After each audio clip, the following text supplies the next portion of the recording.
ya estamos en la clase número 3 de este Master Express en Value Investing.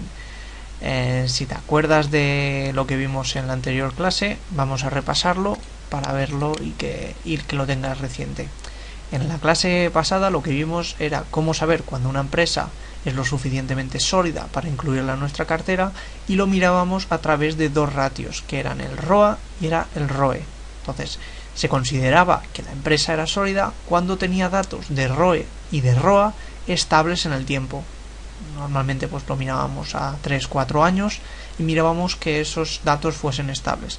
Si esos datos eran estables, pasaban el primer pilar de la inversión, si te acuerdas, para invertir. Entonces, ahora vamos a mirar que la empresa sea rentable. Para saber si una empresa es rentable o no, lo que deberemos mirar será exactamente igual el ROA y el ROE que hemos visto anteriormente, pero ahora mismo buscaremos que tengan un número elevado. Ya no vemos solamente que a lo largo de X años tengan unos ratios estables, sino que ahora además lo que vamos a ver es que tengan más de un 10% para el ROA y más de un 10% para el ROE. Esta será una de las claves para que la empresa podamos ver que sea rentable. Luego explicaré otra. Pero en un principio, si la empresa tiene un ROA y un ROE de más de un 10%, significará que es rentable, o que es lo suficientemente rentable para nosotros. Si además, pues lo que os comentaba, si esta rentabilidad aguanta estable con los años, pues y será además una empresa sólida, por lo tanto cumplirá los dos pilares, tanto que sea sólida como que sea rentable. Vamos a ver un ejemplo de esto. Ahora mismo acabo de entrar en la empresa Google de title, bueno, ahora se llama Alphabet, de title GOOG. Lo mismo, entramos en Financials, vamos a Income Statement primero, y luego si tenemos aquí puesto Quarterly Data, pues bueno, hay que poner Annual Data. Muy bien. ¿Qué es lo que vamos a ver? Vamos a ver otra vez el ROA y vamos a ver el ROE y ver que estos sean superiores al 10%. Pues bueno, si vemos aquí, Net Income, lo tenemos aquí. Para el ROA es el Net Income dividido Total Assets. Net Income está aquí y Total Assets está en Balance Sheet, Total Assets. ¿De acuerdo? Si lo ponemos en nuestro Excel, lo tengo aquí, pues bueno, nos daría todo esto. El ROA, como podemos ver, es superior al 10%. Por lo tanto, es una empresa rentable. Para nosotros es una empresa rentable.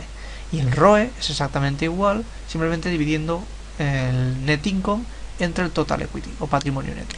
Que el Total Equity lo tenemos aquí. Si esto lo ponemos, vemos como el ROE también es positivo, ¿vale? Si te puedes dar cuenta como cada vez el ROA y el ROE van a menos. No es de momento preocupante porque no llegan a ser menos que este ROA, ¿de acuerdo? Pero bueno, es interesante que sigamos controlando la empresa para que no baje de estos niveles del 10%.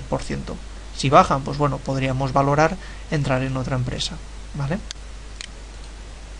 Muy bien, entonces ya lo tenemos claro. Necesitamos empresas que sean sólidas, que sean rentables, y lo medimos mediante el ROA y lo medimos mediante el ROE.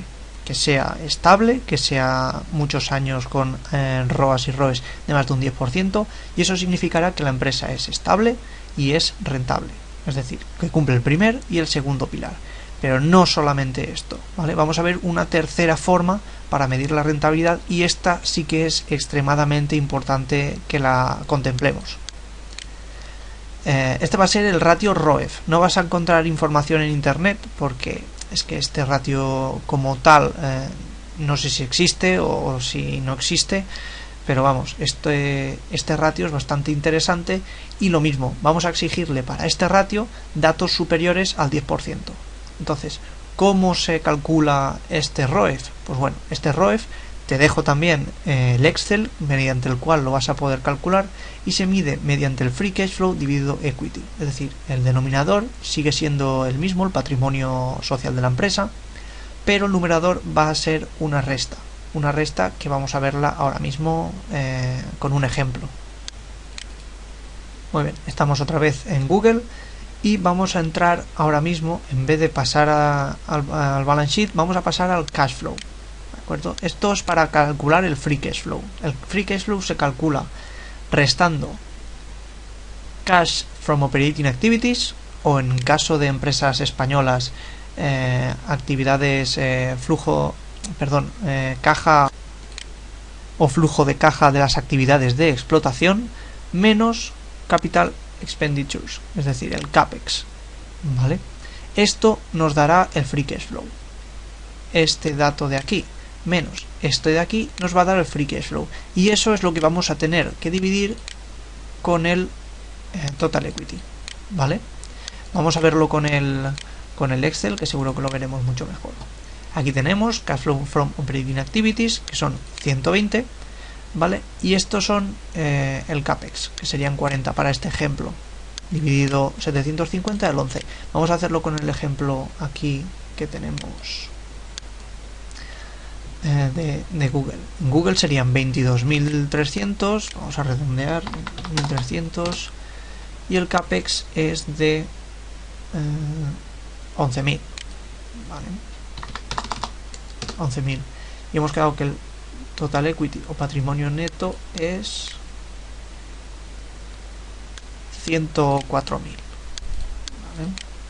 Pues bueno, 104.000, y nos daría un ROEF de un 11%. Por lo tanto, es superior al 10%, y por lo tanto significa que la empresa es rentable, ¿vale? Lo hacemos para los demás años, y si es superior al 10%, la empresa confirma que es rentable, ¿vale? Es muy importante esta parte. Este ROEF tiene que confirmar tanto el ROA como el ROE.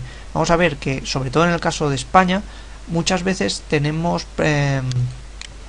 así problemas en este aspecto, que vemos como empresas pueden tener ROA o pueden tener ROE positivos, incluso más de un 10%, y este dato fallan. Si este dato falla, tenemos que desechar la empresa, no nos sirve, no es rentable para nuestro caso, ¿vale? Porque aquí muchas veces te la intentan colar de esta forma, ¿vale? Con este ratio, con este dato contándolo, no nos va a ocurrir.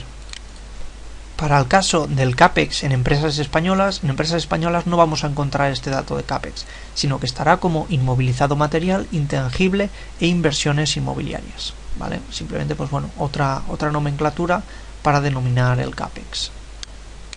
Y bien, resumiendo, tenemos que ver el ROA, tenemos que ver el ROE, que sean superiores al 10%, que este dato se corresponda no solamente al último año, sino en el conjunto de los últimos años, y debemos de confirmarlo con el ratio ROEF. Si todo esto es superior al 10% y es estable en el tiempo, significa que la empresa cumple los dos primeros pilares, ¿de acuerdo? Y eso es todo por esta clase. Nos vemos en la próxima. Venga, un saludo.